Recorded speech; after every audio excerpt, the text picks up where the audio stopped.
नमस्कार सर्वांना. सोनाई एंटरप्राइजेस चॅनलमध्ये सगळ्यांचं स्वागत आहे. मित्रांनो, 2 दिवसापूर्वी एक व्हिडिओ टाकला होता मी. त्याला चांगला प्रतिसाद भेटला. बट मित्रांनो, जो पी-एम विश्वकर्माचा व्हिडिओ टाकला होता तो व्यवस्थित पाहून घ्या, म्हणजे तुम्हाला प्रॉपर गोष्टी पण मिळत राहतील.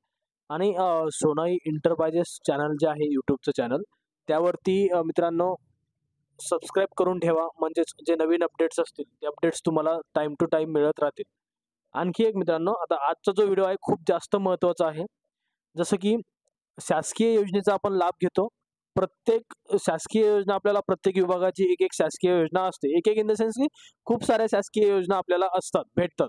तर यामध्ये मित्रांनो महाराष्ट्र शासनाने एक जी-आर काढलेला आहे, की ही गोष्ट करून घ्या. म्हणजे तुम्हाला प्रत्येक जी वैयक्तिक लाभ म्हणजे काय? जे तुमच्या अकाउंटवरती पैसे येतात मित्रांनो, नरेगाचे पैसे येतात, स्कॉलरशिपचे पैसे येतात तुमचे. त्यानंतर मित्रांनो समाज कल्याणचे म्हणजे पूर्ण जे पैसे येतात आपल्याला, तर त्या पैसे तुम्हाला येतील केव्हा? जेव्हा तुम्ही हा जी-आर आहे, तो जी-आर मी सांगतोय. तर जी-आर बद्दल पूर्ण माहिती जी आहे ते सांगतोय. तर तसं केलं तरच तुम्हाला ते पैसे येणार आहेत. तर मित्रांनो आपण व्हिडिओ स्टार्ट करूया. हे बघा, सुरुवातीला मी झूम आउट करून दाखवतो थोडंसं. वैयक्तिक लाभाच्या योजना पात्र लाभार्थ्यापर्यंत पोहोचवण्यासाठी करावयाच्या उपाययोजना. म्हणजे काय? वैयक्तिक लाभ म्हणजे काय, की जो एखादा नागरिक आहे आपल्या महाराष्ट्रातला, त्यांच्यासाठी वैयक्तिक लाभ भेटतो आपल्याला. मधून आपल्या अकाउंटवरती पैसे येतात मित्रांनो. शिक्षणासाठी येतात आणि कशासाठी? आणखी आपल्याला शेतकऱ्यांसाठी पण पैसे येतात मित्रांनो. तर हे फक्त शेतकरी आणि विद्यार्थ्यांसाठी नाहीये. जो व्यक्ती सरकारी योजनेचा कोणताही लाभ घेऊ इच्छितो, त्या सर्वांसाठी आहे मित्रांनो. यामध्ये बघा काय-काय आहे. महाराष्ट्र शासनाचा वित्त विभागाचा हा 4 मार्च 2024 चा जी-आर आलेला आहे मित्रांनो. यामध्ये बघा त्यांनी दिलंय, राज्य शासनाच्या आदिवासी विकास विभाग, सामाजिक न्याय व विशेष सहाय्य विभाग, इतर मागास बहुजन कल्याण विभाग, अल्पसंख्याक विकास विभाग, कौशल्य विभाग, रोजगार विभाग, उद्योजकता व नाविन्यता विभाग म्हणजे यानंतर मी सांगतोच तुम्हाला. त्यानंतर शालेय शिक्षण व क्रीडा विभाग, उच्च व तंत्र शिक्षण विभाग, वैद्यकीय शिक्षण विभाग, औषधी द्रव्य आणि महिला व बालविकास या विभागामार्फत राबवण्यात येणाऱ्या वैयक्तिक लाभाच्या योजना पात्र लाभार्थ्यापर्यंत पोहोचवण्यासाठी मंत्रिमंडळाने दिनांक 11 मे 2022 रोजीच्या बैठकीत विविध वैयक्तिक लाभांच्या योजनाचा सर्व लाभार्थ्यांना डेटाबेस तयार करून तो आधारशी संलग्नीकृत करण्यात यावा. हे त्यांनी 11 मे 2022 ला बोललं होतं मित्रांनो. त्याला 2 वर्ष होऊन गेलेत.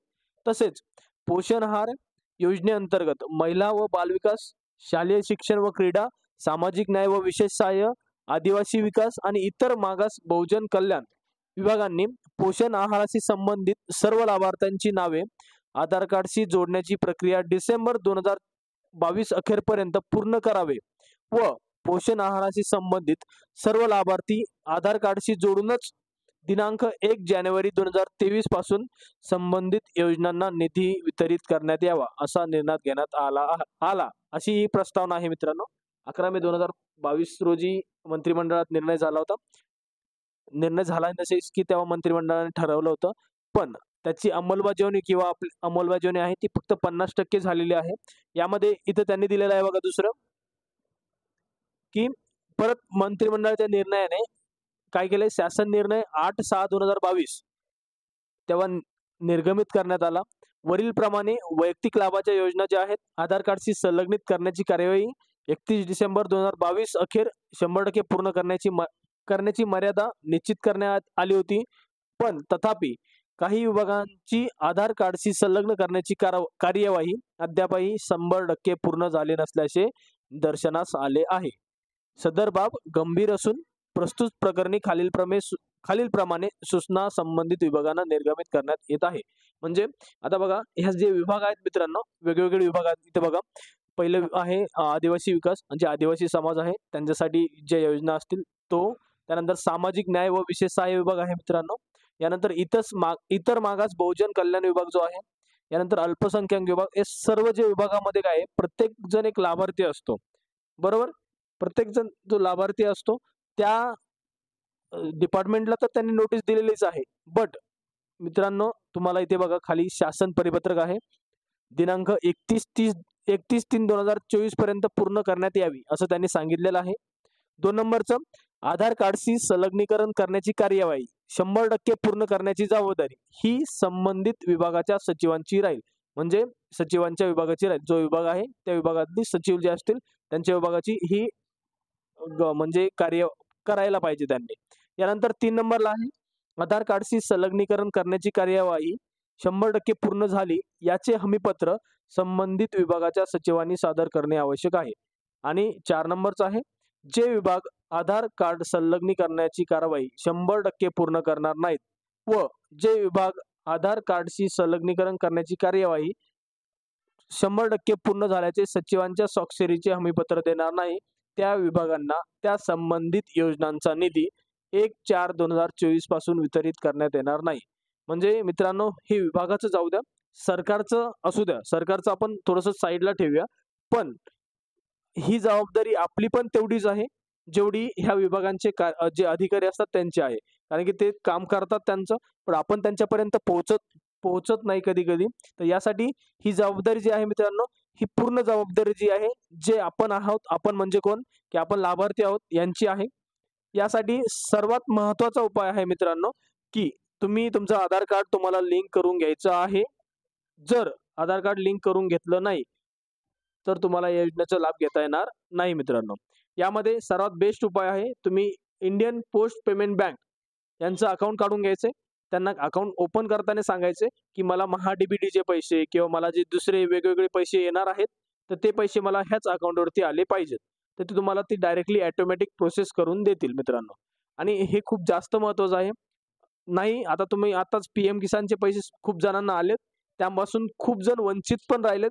का? फक्त त्यांनी के-वाय-सी जी आहे, ती के-वाय-सी एक तर उशिरा केली किंवा के-वाय-सी केलीच नाही. तर यासाठी मित्रांनो, ही जी गोष्ट आहे, ही खूप जास्त महत्त्वाची आहे. त्यामुळे लवकरात लवकर ह्या गोष्टी 31 मार्चपर्यंत त्यांनी टाईम दिलेला आहे. त्यानंतर तुम्हाला जाऊ द्या. ते जे विभाग आहे, तोच तुम्हाला पैसे देऊ शकणार नाही. तर त्यासाठी मित्रांनो, सर्वांनी आधार कार्ड लिंक करून घेणे खूप जास्त गरजेचे आहे मित्रांनो. जे पण तुम्हाला महा-डी-बी-टी, आता आधार कार्ड अपडेट करणे म्हणजे काय? अपडेट केलं म्हणजे तुम्ही काय होणार आहे? तुम्ही बँकला लिंक करताय. आता बँकला लिंक केलं म्हणजे काय होणार? ते ऑटोमॅटिक तुमच्या कोणत्याही विभागाची जी योजना आहे, त्या योजनेचा लाभ तुम्ही डायरेक्टली घेऊ शकता. मग त्यासाठी तुम्हाला सर्वांना हे आधार कार्ड लिंक करून घ्यायचं आहे मित्रांनो. धन्यवाद. व्हिडिओ जर आवडला असेल तर सोना एंटरप्राइजेस चॅनलला सबस्क्राईब करून घ्या. आणि मित्रांनो, सोना एंटरप्राइजेसमध्ये जास्तीत जास्त आपण सर्व्हिसेस प्रोव्हाईड करतो. तर बऱ्याच जणांचं काय होतं, की हा जो मागेल त्याला सोलर पंप योजना आहे, त्यामध्ये त्यांनी कमेंट्स केल्या होत्या, की हा फक्त नॉर्मल फॉर्म भरण्याचा अर्ज आहे. तर मित्रांनो, हा नॉर्मल फॉर्म भरल्यानंतरच आपल्याला सोलर पंपची रिक्वेस्ट टाकता येते किंवा आपण सोलर पंपसाठी रिक्वेस्ट करू शकतो. आणि तसं मी व्हिडिओच्या शेवटला पण सांगितलं होतं सोलर पंपच्या, की जर तुम्ही बीड जिल्ह्यामधले आहात, आता माझ्याकडे सध्या 2 जिल्ह्याचं आपण करू शकतो. बीड जिल्हा आहे आणि वर्धा जिल्हा आहे. तर बीड आणि वर्धा जिल्हा किंवा तुम्ही कोणत्या पण जिल्ह्यातले असू द्या, त्यांच्यासोबत तुम्ही जर कॉन्टॅक्ट करताय, तर तुम्हाला मी ते जे मॅनेजमेंट असेल, त्या मॅनेजमेंटचा नंबर वगैरे प्रोव्हाईड करू शकतो. जर नाही झाला माझ्याकडून प्रोव्हाईड, तर तुम्हाला 1 आठवडाभरानंतर मी प्रोव्हाईड करू शकतो. तर मित्रांनो, सध्या जी चालू आहे मागेल त्याला सोलर पंप योजना, या योजनेचा लाभ सर्वांनी जास्तीत जास्त घ्यावा. आणि जे नागरिक बीड जिल्ह्यातले असतील, बीड जिल्ह्यात कुठेही राहत आहे, त्यांच्यासाठी तुम्ही डायरेक्टली माझ्यासोबत कनेक्ट करू शकता. मी तुम्हाला कोणत्याही खेडेगावात राहताय, तर तुम्हाला या सोलर योजनेचा पूर्णपणे लाभ तुम्हाला देऊ शकतो. धन्यवाद मित्रांनो. आवडला असेल व्हिडिओ तर लाईक, सबस्क्राईब करून घ्या आणि म्हणजेच तुम्हाला नवीन व्हिडिओचे अपडेट्स तुम्हाला मिळत राहतील. धन्यवाद.